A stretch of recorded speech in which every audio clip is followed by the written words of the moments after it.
Ασχολείσαι με το streetwear και έχεις αυτές εδώ. Έχουμε φτάσει στο σημείο να έχουμε AI και εγώ θα εκμεταλλευτώ αυτή την τεχνολογική ανάπτυξη για να φτιάξω κρεμάστρες. Και συγκεκριμένα σε δύο brand, Damaged και Hackney. Αφού διάλεξα χρώματα και πήγα να μου κόψουν τα plexiglass, ξεκίνησα τη δουλειά. Εδώ βλέπετε το laser και εδώ βλέπετε ότι έχει μείνει από το laser και τα plexiglass. Σε αυτό το project χρησιμοποίησα κυρίως καθρέφτες, έτσι που δίνουν αυτό το ιδιαίτερο εφέ. Γαμάνοι καθρέφτες.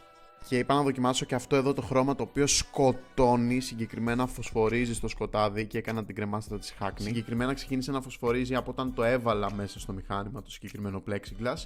Και εδώ βλέπουμε τις κρεμάστρες που έκανα για την Damaged σε ασημή καθρέφτη και κόκκινο καθρέφτη τα γράμματα. Εδώ θα μου πεις για ποιο λόγο έκανες κρεμάστρες και θα σου πω ότι μου φάνηκε πάρα πολύ ενδιαφέρον ένας brand owner να έχει ένα τέτοιο στολίδι, ειδικά για τις φωτογραφίσεις του. Και εδώ βλέπουμε την κρεμάστρα της Hackney σε πορτοκαλί καθρέφτη και φωσφοριζέ χρώμα. Προφανώς έπαιξα με τις αντανακλάσεις του καθρέφτη από τον ήλιο, έτσι. Και αφού γύρισα σπίτι, πριν πω καληνύχτα, διαπίστωσα πόσο φωσφορίζει η κρεμάστρα της Hackney.